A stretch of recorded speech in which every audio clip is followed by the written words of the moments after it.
Welcome back, guys. Another day, another banger. It's me, Tanhony. And it's me, Mazma. Just kidding, it's Darnell. But did you fall for it? I thought it was him for sure. Oh no. Mazma came to life to read the book. If we ever do a Patreon, that's going to be like the $50 Darnell's a month. loving it. You He's get reading access ahead to the already. I Mazma can dub. see what he's highlighting. No, I'm just clicking randomly. Sorry. The only line I've read is the first one. That was solely for the purpose of teasing you.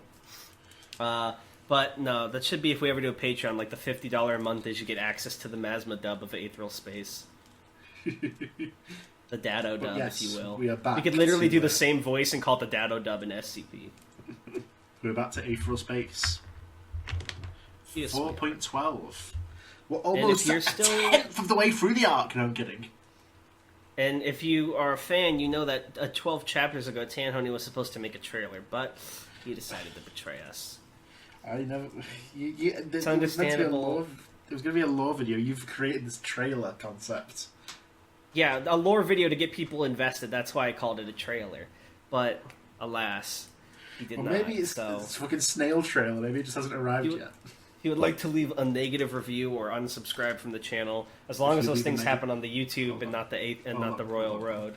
You leave a negative review, your finger won't reach the button to press it. It's just someone's like, this Aetheral Space story sucks. It's just shitty Star Wars. Like, start to click the button. It's like, Resident Evil Village. No, I have not. Oh, never mind. They go to click their mouse says, shoo! Huh? And their fingers like flying off in slow motion with blood spewing on the mouse. My left finger. Oh man. But anyway, we are back with Aetheral Space. What happened last time, Darnell? Do you recall? Last time, sorry, someone was like asking me something. Last time, we were looking at Dragon, and he was fooling around with, I keep forgetting his name, Roche? Darren Roche, and this lady named, what was her fucking name? Viv Niles. Niles, that's right. And he was like bluffing. He's like, I know where you are, Niles, because he heard them like with a radio in the locker. And he's like freaking Niles out, so she runs away. And he's using that to like dance around with his Aether around Roche. And then it cut off right as Roche was like pointing the gun at him and firing. So we don't know if he got the shot off or if Dragon finished him or what. But and now we're back to a new chapter, right? Yeah, 4.12. Yeah, it's a new chapter. Progeny confirmation. Yeah, new chapter. Actually, it's the same We're one. not rereading. What if we did? We just read it again, re-released it. We were that pressed for time. It's a clip show. Aetheral Space 4.12. Here we go. The widow was impressed. The hallway she'd so lovingly turned into an ice sculpture had been utterly ravaged by the remaining Nox sisters' assault. Ice had been shattered and reformed so many times, or had taken on strange, unnatural shapes, spikes twisting around themselves, strands of frost-like spider webs between the floor and ceiling. There were deep gouges in the walls, too, places where the fury of the Nox sisters' sickle had gone right through the icy barrier and carved through the metal beyond like so much bloody meat. The widow herself was untouched, of course, but that was to be expected. There was only so much pure rage could do against 50 years of experience. Her left hand was still stuck inside the pierced chest of the first Nox twin. The girl... Wait, so if only one person can succeed, do the twins get to be like a package deal for this guy? Like, would they both become... They do, yes. Hackers. Cheat. The girl's body had been transmuted into some kind of as one obsidian individual. statue. Oh, ew. Suspended in midair, but it hadn't done much to make her vulnerable. I just realized, could they, because we've established they can turn to obsidian statues and the other removes them, right? Could they do that where just like they take turns carrying the other one as a stone statue on their back and pretend it's like their fucking weird Naruto weapon, and then they just untransform them? It's like, I'm one person, smile. Don't worry about it. That's just my weapon shaped exactly like me. She was ambidextrous, after all, and the cane she wielded in her free hand was more than sufficient to deflect her remaining enemy's blows. The cane had been laser-carved from the back of an apex tree, one of the hardest materials in the known universe. What? Bark of an apex tree, not the back of it. That's what I said. Bark of back. an apex tree. Okay. The number of things that could cut through it were in the single digits, and those sickles were not among them. Keeping it after the collapse of Vantablack Squad had been something of an indulgence, but the widow had figured she deserved a treat at the time. She swung the cane again, sending the second Nox twin flying back down the hallway. Their fight had proceeded in this fashion for the last few minutes, the Nox twin flying at the widow with the speed of a bullet, and the widow smashing her cane into the incoming sickle to block the blow. The Nox sister landed in a roll, hands still holding onto her weapons. Her aether had run dry quite a while ago, the widow knew. It was surprising her arms hadn't shattered from the strain of receiving such attacks, let alone the fact she was moving at such incredible speeds. The widow glanced at the frozen mask of the statue next to her. It really was true. When you provided a person with proper motivation, they showed you their true potential. "Hands off my sister!" the Nox twin snarled. Oh, there's no one to rhyme with her fucking words. Voice ragged from exertions. Her hands shook as she rose back to her feet. This was her limit, clearly. One more good strike. The widow raised an eyebrow. I would if I could, little one, she said, wiggling her trapped hand, the sound of scraping stone echoing throughout the hallway. See? Stuck, yes? Even if you manage to kill me, I am thinking I will still be stuck. Unfortunate for you. The girl narrowed her eyes. I'll cut your hand up as much as it takes once you're dead. It isn't a problem. She'd abandoned the rhyming completely, thank why. The widow smiled. You are so unkind to a poor old woman, she sighed. But even if you do this thing, what will it profit you? Your sister here has frozen herself moments from death. I assume only you can unfreeze her? The stiffening of the girl's body was all the confirmation the widow needed. It is an obvious thing, the widow went on. This girl next to me is a statue now, and the statue cannot think. It is fixed in space as well, relative to the ship. You really are impressive girls.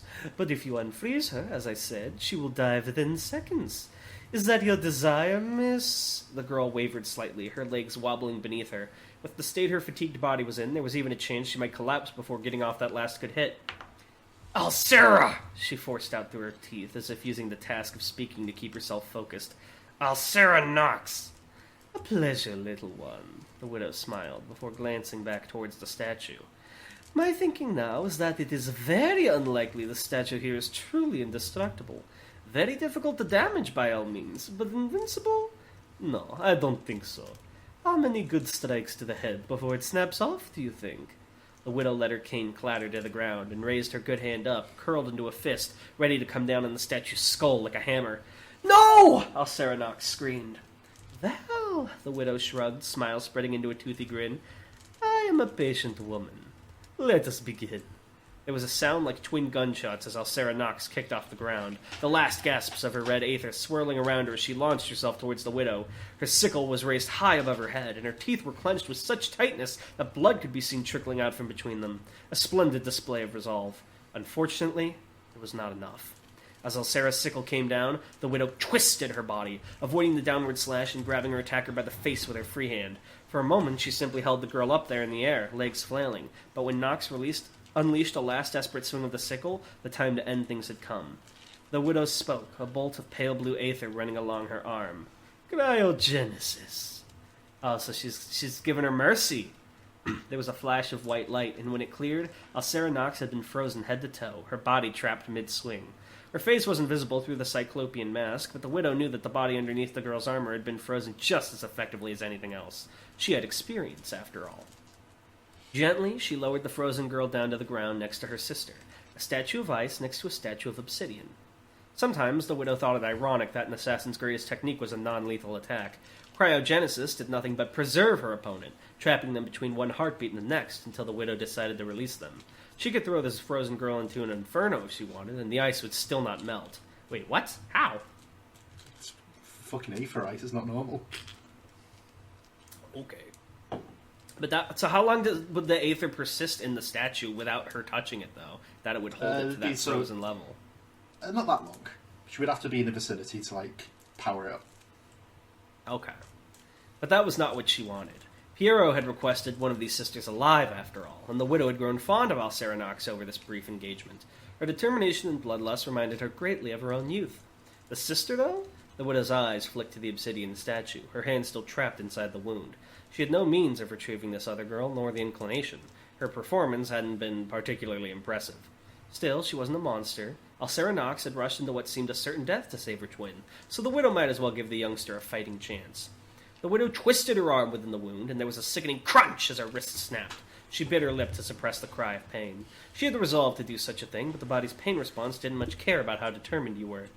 Careful not to irritate her wound further, the widow gingerly pulled her hand free from the obsidian statue. It flopped over grotesquely, hanging limp from her broken wrist.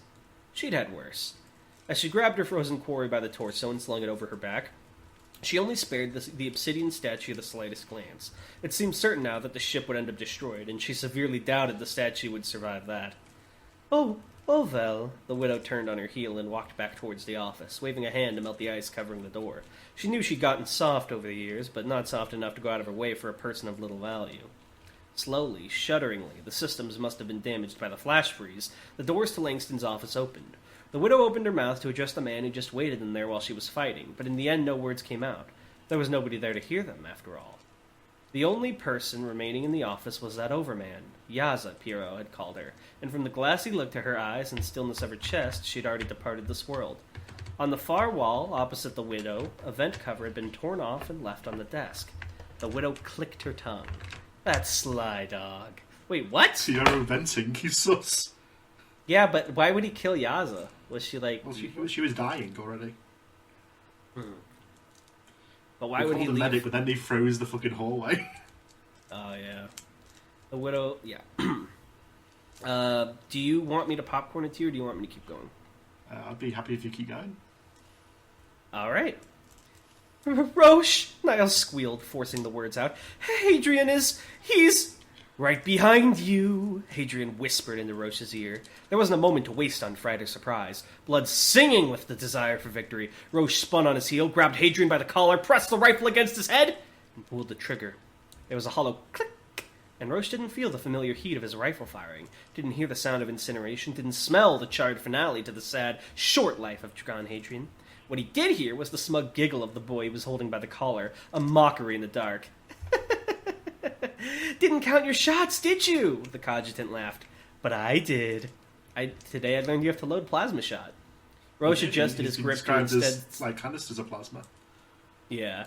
Roche adjusted his grip to instead smash the butt of his rifle into Hadrian's face, but he had lost the initiative, and a second later he felt a sharp and sudden impact strike the weapon in his hands. The force of it was such that Roche was sent flying backwards a short distance, landing in an undignified heap against the wall. Groaning with pain, Roche blinked rapidly, realizing with a start that he could now see again. The forest he'd started in stretched out before him, and in the spot he'd just been standing was a sheer dome of pure darkness. He should have known. If Roche hadn't been able to see, there was no way that Hadrian could. While Roche had been standing still in the middle of that shadow space, Hadrian had been walking around the inside, deciding the best angle of attack. Well, now the positions were reversed. Roche raised his rifle, ready to fire into the dark, and... What do you mean, ready to fire? You're out of ammo, bro! He's too hyped. And his rifle had been split in half, the barrel terminating in a jagged cut that spat out sparks of electricity and oozed with residual plasma. Whatever Hadrian had done to attack him, the impact of it had been enough to tear through such reinforced weaponry. That Gemini Still, shotgun. Yeah. Still, Darren Roche was a warrior of the supremacy. I'm wondering, why he wasted his one plasma fire he had saved on the fucking gun that is out of bullets instead of the man. Still, Darren Roche was a warrior of the supremacy. He couldn't really see. He's in the dark as well, though, so he's just aiming for the guy in front of him. He wasn't so weak that he needed a gun to take victory. Slowly, carefully, he reached down and pulled a hidden knife from his boot. Short but sharp, more than sufficient to slice open Hadrian's body and see what he was really made of. Niles! Roche snapped gruffly. Report! Is Hadrian still in sight? Another ear-splitting scream coming right from the darkness, drowning out both Roche and whatever reply he was due. And a second later, Roche's own hover platform came rushing out of the dome towards him. The machine had been turned onto its side and sent zooming straight forwards, making it look almost like a shield growing larger in Roche's vision. Ignoring the pain in his ears and the shock pumping his blood tenfold, Roche stepped out of the way of the incoming platform.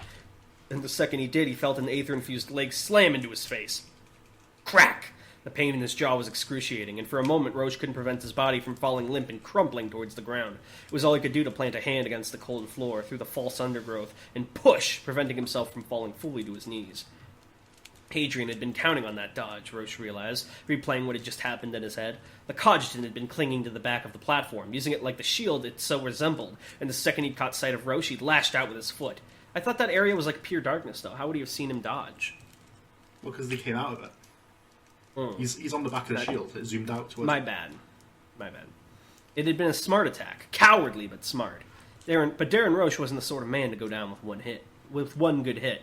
Still half crouched, Roche whirled around and hurled his knife towards Hadrian, the projectile zooming across the room like a silver streak. Hadrian had ended up on the far side of the room, still holding onto the platform as it slammed into the wall, and with both his hands clutching the sides of his shield, he didn't have the freedom to intercept the knife. Or so Roche thought. The second before it would have stabbed through Hadrian's brainstem, the knife vanished in a crackle of blue aether, almost as if the object had become aether itself. Then it reappeared over Hadrian's shoulder, now zooming in Roche's direction nearly twice as fast. If this was a contest of speed, Roche wouldn't allow himself to be outdone. He lashed out with his hand, limb a blur, and grabbed the incoming knife out of the air, screaming in pain as the act of seizing such a fast-moving object stripped most of the skin from that hand. Smoke rose from his bleeding palm as he squeezed the knife tight. "I don't go down that easy, boy!" Roche screamed, charging at Hadrian, knife raised high above his head. If projectiles truly were useless, he'd finish this the old-fashioned way. He still had his last trick. Hadrian seemed to have the same idea. The cognizant boy charged at him too, just as fast, blue aether sparking around his fist. He intended to go for some kind of cross-counter then, knife versus hand. Roche wouldn't disappoint. Their charges met. Roche brought his knife down towards Hadrian's skull with all the strength his body could muster, just as Hadrian sent his fist flying towards Roche's face. It was a matter of speed, really, a matter of which of them would meet their mark first. Or at least it would have been, if Roche had any intention of playing fair. Honor discarded. Wow. Suddenly it's not convenient to be honourable. I mean, to be fair, it's not like Dragon has shown any honor. I feel like it's interesting to me with, like, honor character. Sorry, do you mind if I go on a quick honor character rant? I always feel that way. Like, I respect honor characters who are like, I do things the right way, but I feel that with an honor character, if your opponent is clearly cheating and, like, playing dirty by the way you see it, then an honor character should be like, then it's fair for me to do the same. Because the idea of honor is that there's, like, a gentleman's agreement, but if there's one person cheating, there's no reason for you to stick to the rules. So I would argue in this case, Roche is still being honorable, because he didn't fuck up until Dragon fucked up in his eyes, at least by his own personal code. Yeah. Dragon felt a sudden... though, if they're both guys being honourable, and then one of these honourable guys is like, oh, I'm losing, time to stop being honourable. Yeah, exactly. I would agree. Like fucking the guy from Yaslav. Alan, what was his name? Zakos. He was not honourable. He brought friends. Yeah, he did. He brought friends with money too. Dragon felt a sudden, intense pain in his stomach, and his body seized. Oh, did he sucker punch him? And his body seized in a terrible kind of paralysis. His fist faltered inches from Roche's already damaged jaw, flopping down to his side uselessly. What had happened? Had he missed something? Dragon's eyes flicked down to look at his stomach, and there, finally, he understood. And Roche's free hand was a second knife, and it was buried to the hilt in the dragon's side. He could have laughed. 2 knives? It barely even qualified as a trick, and yet he'd fallen for it so easily. "Not so cocky now, are you little shit?" Roche snarled, voice slurred slightly from his damaged jaw as he went to bring the first knife down on the Dragon's skull. Instinctually, with all the effort his body could still muster, Dragon reached up with his hand and grabbed Roche by the wrist, straining to slow the descent of the blade. It was a losing battle, though. His strength was fading fast, even with Aether, and before long he knew this first knife was buried to the hilt as well. Would be. Sorry, that should be. Would be. Yeah, I was about to say, oh, he's already dead. Plans. Did he have any more plans? He had legs. Could he use his legs? Could he try kicking Roche in the groin? No, it was armored, and besides, he knew he'd lose his precarious balance in the attempt. His hand was shaking with drained exertion as the knife slowly came down, almost brushing against his scalp, inches from blood. The will drained from Dragon Hadrian. He lost. Roche lifted the knife back up, shrugging off Dragon's grip, and then brought it down with deadly speed. "This," screamed Roche, "is the might of the supremacy!" Then there was the sound of tearing meat and of metal screeching outwards, and before Dragon could blink, something had burst out of Roche's chest plate and his chest, spraying vivid blood right into Dragon's face. Sorry. How much do you want to bet this is Rose? I'll fix it when we get to Dragon. Alright. Wait, what do you want me to stop doing? Can we stop with the Dragon thing? I can see it. Oh, okay. Sorry. I thought you were in another tab, so that's why I've been saying it. Surprise temporarily shocking him back into lucidity, Dragon blinked rapidly at the foreign object in front of him, at the pale, dainty fist of Underman Rose. The fist that had just run Darren Roche through. Despite everything, it was still pristine. Slowly, Roche looked down at his wound, brow furrowed in muted confusion. He mouthed some inaudible word, looked back up at Dragon, and was sent to the ground as Rose roughly pulled her fist free, taking about half of Roche's torso with it. What the fuck? Viscera oozed onto the floor below, the ingredients for human life forming a puddle beneath the hologram.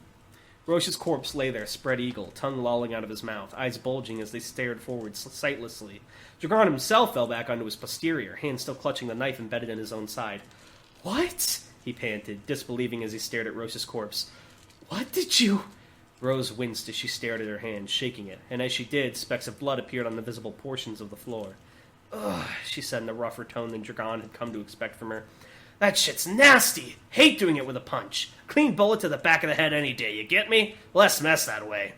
Dragon dragged himself away slightly, his back thumping against the wall. Even though the man who'd been trying to kill him was dead, he didn't feel any safer.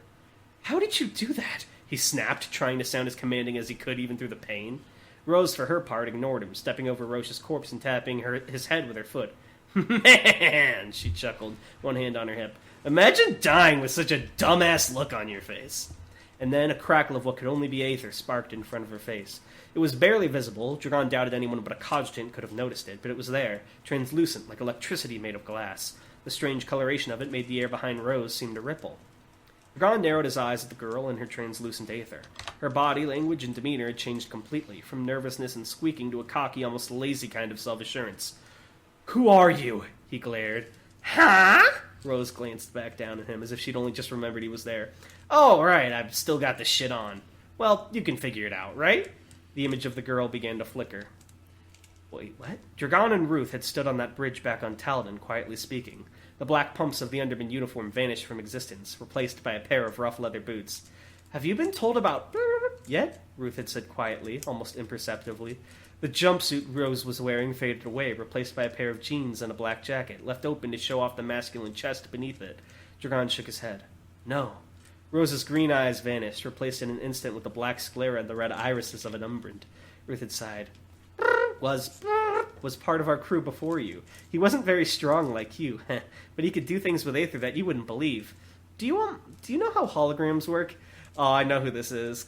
It occurred to Dragon that even though Rose had left the control room, the holograms around them were still functioning, still changing, the shadowy dome fading away and dissipating. He could do that more easily than any machine. He could just pour his aether into the light around him and force it into whatever shape he wanted. Any shape he wanted, including the shape of a cheerful young underman, overlaid over his own until he didn't need it anymore. One last flicker, and then the person who was definitely not Underman Rose grinned. Their pale skin was now a tanned brown, and their short black hair had become a slicked-back gray. The umbrant looked down at his own hand appreciatively, flexing his fingers. Damn, that's better, he chuckled. You forgot what you actually look like sometimes when you wear a disguise too long, you know? Dragon gulped. You're... The man clenched his fist. The name's North, he grinned. Nice to fucking meet you. So was Underman Rose ever real, or does this imply that he just took Underman Rose's identity? We have never seen Underman Rose in the story. We did in the beginning. She was talking to Pierrot. But was that always him? That was always. North. Temer! No. Dude, I'm so glad Bruno and Serena split up from Dragon. I feel like this would not go well. So, he seems mildly friendly to Dragon thus far, so he can't be completely evil, right? Or does he just not know Dragon's with them yet? He's just a guy. He's a bro. No, not a bro. Who knows what North is up to? And who knows where the other cardinal directions lie? The fucking 4 generals. Alright, well, I'm interested to see... We've never part of an Aetheral space arc where I reveal a guy is actually another guy. Yeah. Wait, I didn't mention it. This is kind of a trope, huh? You've done it like every arc, I think, except arc 1. I love it. It's my favourite trope. For a second, you know what my prediction was? I thought it was going to be Helga, or whatever her name was from Yaslov, because she hadn't come up again yet. But then you mentioned it was an Umbrant. Yeah. Alright, well, that was a good episode. I'm excited to see what North is doing, if he's going to join the crew back up, what's going on, how Serena and Bruno will react. But I guess we'll have to find out next time, ladies and gentlemen. So, until then. Bye.